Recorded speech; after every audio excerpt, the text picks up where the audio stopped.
This goes back a long time, around 2004. I had moved away from home at 18 to go to university back in 2001. One of my roommates in student halls, Donald, ended up becoming a good buddy, so when we moved out of halls after first year, we ended up in a four-bedroom house share with two other friends. The yearly lease ran its course, so when that tenancy was up, my friend who had quit university and was now working in a bank decided to buy his own place and said I could rent his spare room. Initially, things were fine. At this point, we'd been friends nearly 3 years, but things soon started to change. Donald became antisocial and snidey. Mutual friends stopped visiting because of how unwelcome he would make them feel, and he would actively insult people and say, "It's a joke," when called out.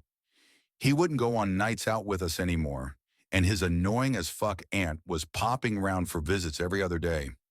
A few months into the tenancy, my roommate announced that he was getting Sky TV, or cable TV, and I would have to pay for half.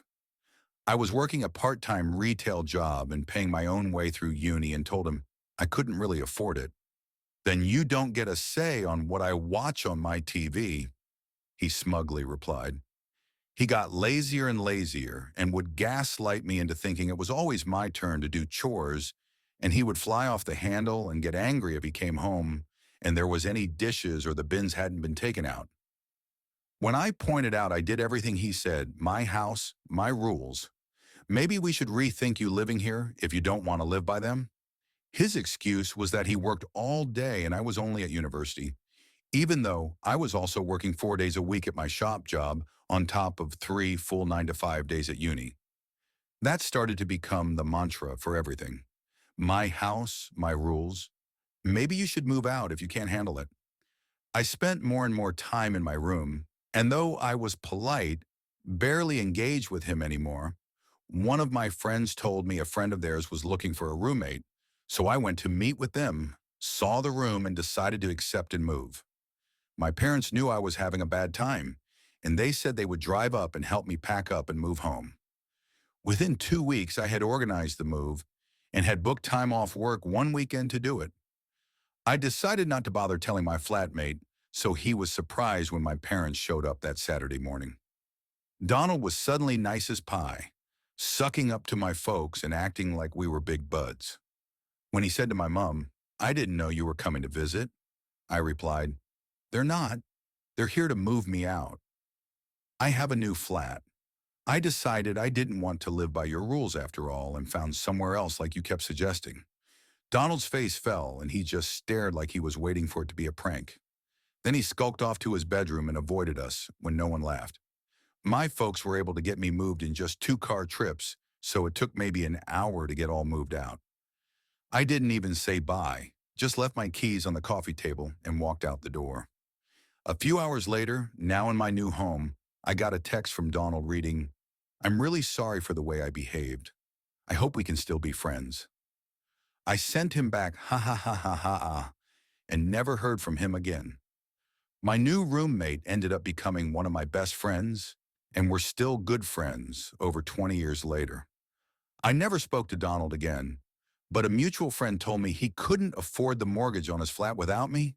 No one else would move in with him as he'd burned his bridges, and they knew how he'd acted with me, and he had to move back in with his mom, quit his job, and sell the flat. The most satisfying part was blindsiding him and the look of shock on his face. If you're reading this, Donald, you suck, and your aunt is an annoying, overbearing, rude arsehole too. When I was a sophomore in college, I was dating a guy from South America who was quite wealthy.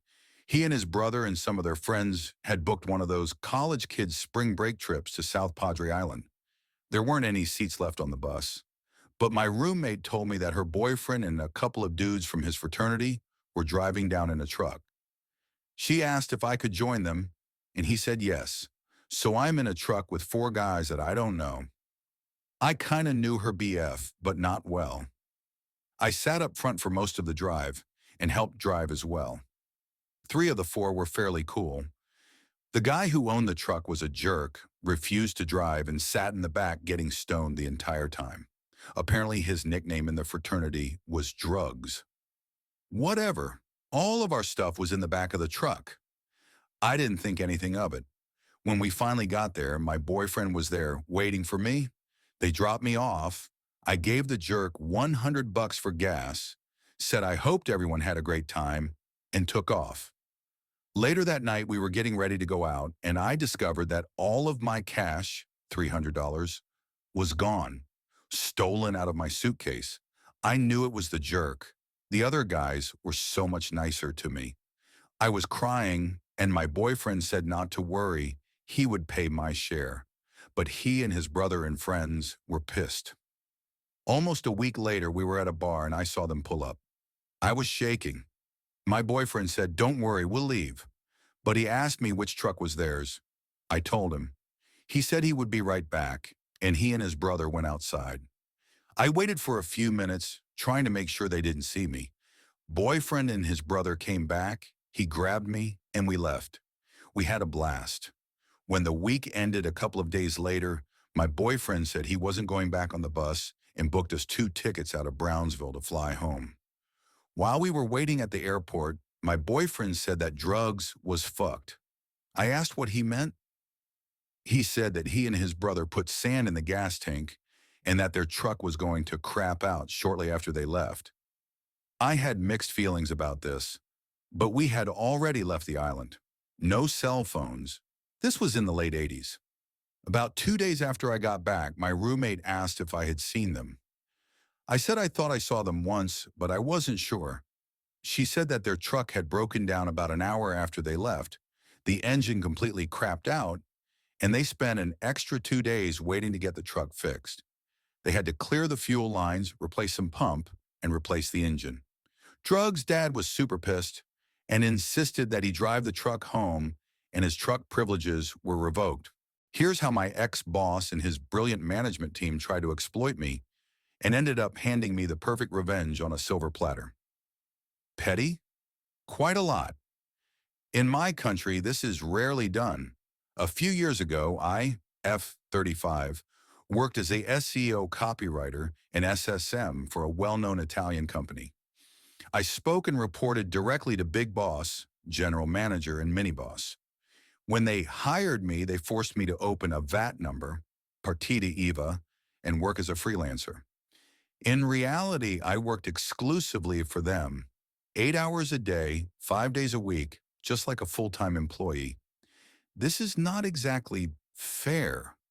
I told them, they said, "Not worry, you will find more connections through us." Never occurred. I did my job impeccably, always on time, never missed a deadline, and received plenty of praise from management and customers via emails and messages. The twist? The mini boss's girlfriend and the big boss's mistress, yes, both on payroll, were hopeless at their jobs.